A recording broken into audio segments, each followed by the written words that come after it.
start with the economic situation. We know you had meetings, a series of meetings with various private and public sector representatives, leading up to which you spoke about the urgency with which we needed to address what has been referred to as the hemorrhaging of the economy. Right. Those meetings have been held, and we've waited anxiously to hear some decisive actions or options that have been explored by the government. What can you tell us in that regard? Well, that's a very interesting question, and I think you need to be kind to me because I'm going to take some time to give you a full response. You have to bear in mind that the item which you identified requiring decisive action has to do with the wages and salaries of public officers. It's certainly not the case there has not been other decisive action in other areas.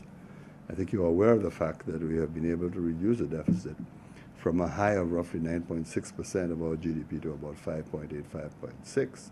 The question now is to reduce that deficit even further. In the past year, the government has not only reduced expenditure, helped to reduce debt, but also we have introduced a number of new measures to try and bring new life to the economy. For example, the new tourism legislation, the tourism stimulus and incentives legislation, and we're beginning to reap the benefits of that. I am now more confident about the economy. I'm beginning to see some important signs. A few months ago, I suggested that the worst is over for the private sector. This is not to say that we don't have problems in the private sector, that some private sector companies are not having a hard time. Clearly they are, because you have had not just a decline in the global economy, but you have also had a decline in the regional economy.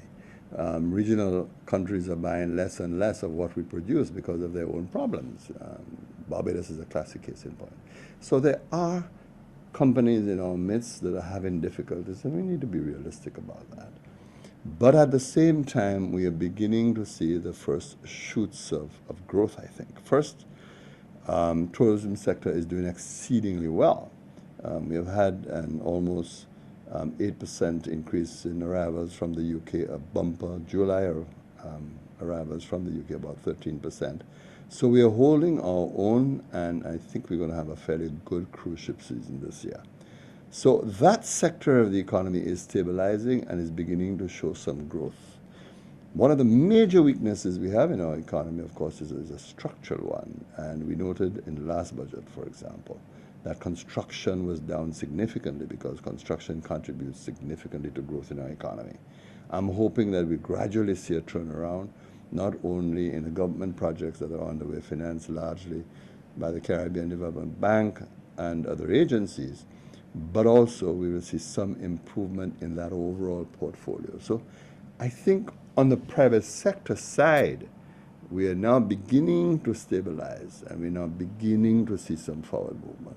Of course, the burning issue, the burning problem is unemployment, and that is why we have introduced NICE to help to stabilize the situation as best as we could, and we are very busy implementing programs of small projects, mainly through the CDP, throughout the length and breadth of the country, to try and provide small contractors with an opportunity. The remaining issue that has to be resolved concerns the fiscal deficit. We need to bring that deficit down below 4%.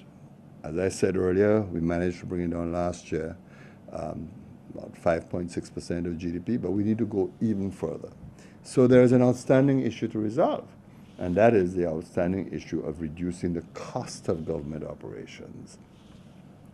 Now, that process has meandered somewhat, and let's retrace our steps very quickly in respect of that process, Kendal.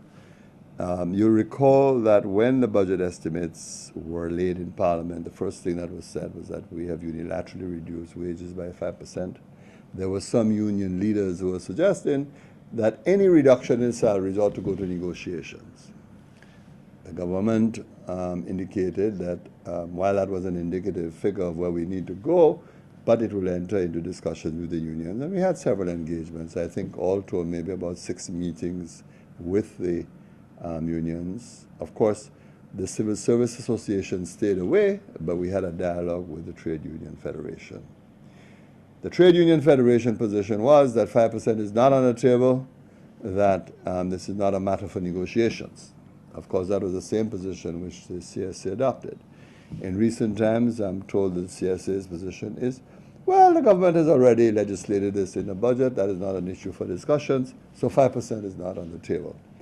But I have to tell you that we have had some very interesting discussions with the Trade Union Federation. I think I indicated that on the last occasion when we met. They submitted proposals for the consideration of the government. They agreed after discussions with us to revise those proposals. And they are now going to send us a new set of proposals, making adjustments after discussions with the government team. I'm now awaiting these proposals. And I think we are slowly moving into a position where the government will be able to take a decision on this matter. Obviously, the unions have not kept the promise of attempting to close negotiations within 2 weeks. I think all of us knew that would never happen for one reason or the other. But we acted on the faith of that promise. That has not happened, that has not materialized, but I'm obviously very pleased that certainly with the Trade Union Federation there is some dialogue and some discussion on the way. What can you say in terms of steps to keep the IMF at bay? Well, to keep the IMF at bay means several things. Firstly, we have to deal with the fiscal deficit. The IMF is on record as suggesting that salaries and wages in St. Lucia have to be tackled, and the official position is that we need to reduce salaries and wages by about 10%. We don't agree with them, and it's not unusual to have disagreements with the IMF, but we don't agree that as much as 10% reduction need to take place. We need to consider that in respect of a range of other policies. So, for example, while we believe that we have to reduce the allocation to wages and salaries in the public service, there are a number of other measures we have to consider. For example, the government at the moment is reluctant to fill in new posts. We are not doing that unless, of course, it's imperative, unless statute dictates that the post should be filled. For example, I'll give you a classic case in point what I mean. You have the Department of Inland Revenue. There's an identification of a post called Controller of Inland Revenue. You have to fill in that post because statute says you need that position. Same thing with the Controller of Customs. So these are occasions when statute speaks to you and says that these are statutory posts that you have to fulfill. Then, in addition to this, we have to look very closely at promotions in the system. Some promotions will have to be deferred, will have to be delayed. We have also reduced significantly steadily with pay in the current situation. So we are taking a number of other steps, and very soon I will be in a position to say to the country, these are the measures that we are taking in addition to dealing with the matter of salaries and wages in the public service.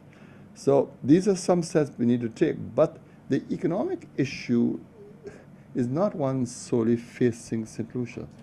We need to understand there are wider issues in the Eastern Caribbean, in the currency union of the Eastern Caribbean. For example, our banking sector has taken a beating. I think we are aware that possibly only one bank in St. Lucia achieved any profit last year, and other banks suffered significant losses. And there are 2 banks in the region that are currently under the control of the central bank, 2 indigenous banks in Anguilla, then you have the situation in Antigua. So dealing with our financial and fiscal situation is not just a St. Lucia problem, but it is also a regional problem that we have to tackle those issues. I think we have been able to broadly stabilize the St. Lucian economy. I think investors continue to maintain some confidence in Lucia, but we need to provide them with more confidence. Basically, investors want to know that we are dealing with our fiscal deficit. Whether they're going to lend us money to meet our regular expenditure that relies on borrowing depends heavily on whether they're confident that that government has the will and the capacity to deal with its fiscal deficit. Yes, they are pleased that we have been able to reduce our fiscal deficit significantly, but they would be even more pleased if we were to take the additional steps. That is why the government has said that this is not just an issue for the government solution, it's an issue for all of us. But for me, the burning problem remains unemployment. And there's one thing that I'd want to say. We are beginning to see the first seeds of investment in the country. Maybe I can give you some examples of what I'm talking about. Firstly, when we got into office, there were 3 major hotel properties that were in receivership. It was joined by a 4th.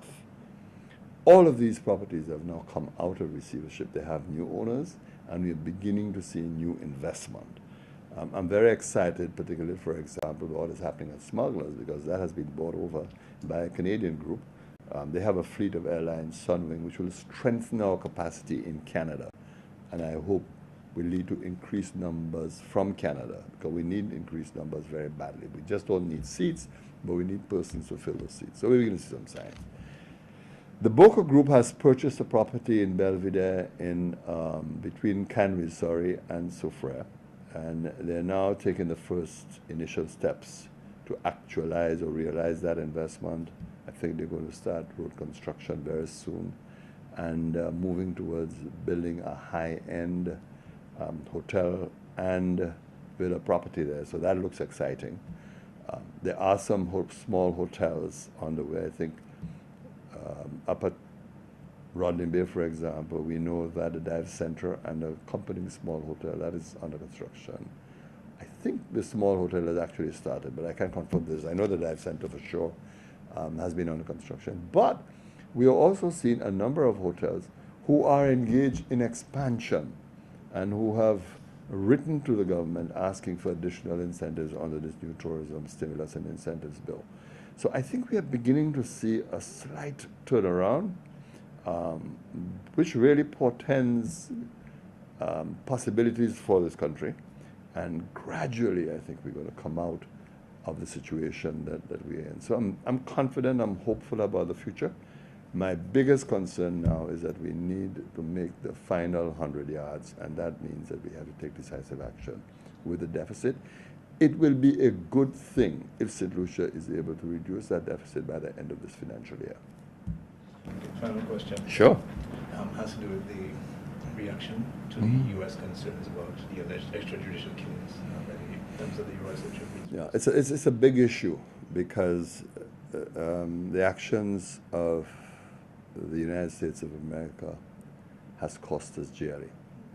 As of now, for example, our officers, police officers, are not allowed to undergo any training financed by the United States of America. Not even training that is channeled through the RSS, although we are a member of RSS.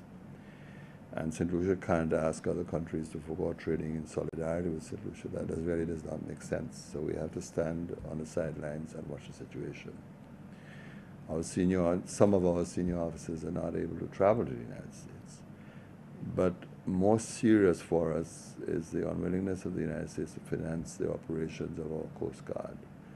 And that's worrisome because some of our boats now require new parts, and the United States has made absolutely clear that they're not going to finance the purchase of any new parts for our boats. Then we have to be concerned about the reputation of this country. It has cast a cloud over this island, and while I think we have been able to restore credibility to St. Lucia, and we have been able to restore respect, but what has happened with the police continues to cause us tremendous harm. Now, it is true that the problems that have occurred in St. Lucia are problems that have been repeated elsewhere in the Caribbean quite recently. The Commissioner of Police of Jamaica was compelled to resign, allegedly because of situations akin to what occurred here in St. Lucia. The basic position is that we have appointed a team of officers from CARICOM, mainly from Jamaica, to conduct an inquiry into what took place in St. Lucia, and I believe that they are nearing completion. As far as I'm aware, as of now that I'm speaking to you, a final report has not been sent to the government of St. Lucia. I do not know whether they are dotting the I's and crossing the T's at this stage, but I expect that we will receive that report fairly soon. What I can say to you, Kendal, is that this really has been a difficult and challenging year. When you think about it, we have had to cope with the repeated acts of industrial action by the fire service. Happily, I think we are moving towards a resolution of that issue. It's an incomplete resolution, but we are moving towards it. then we have the economy to deal with. And the matter of coping with the fiscal adjustments. And that has been the hardest one, because persuading our unions really has not been an easy one. Although I have to say, my general impression is that there's a broad understanding of the fiscal challenges that the country faces. Maybe not in equal measure by all unions, but there is some kind of understanding, and that is really a hopeful sign. In other words, the unions will say that we understand that there is a fiscal problem. We understand we have to address that fiscal problem, but we don't want that problem to be addressed by a 5% reduction in wages. We think it can be addressed by other means. So you have had that. And then, of course, we have that major issue with the police. It will not go away. The Americans are insistent, and unless we provide evidence that we have dealt with the issue satisfactorily, then the sanctions imposed by the Leahy Law in the United States will continue to apply. So it's an important issue that we really have to deal with it in the next coming weeks. And again, it's going to require a lot of solidarity, a lot of understanding from the population as we face those issues. My pleasure.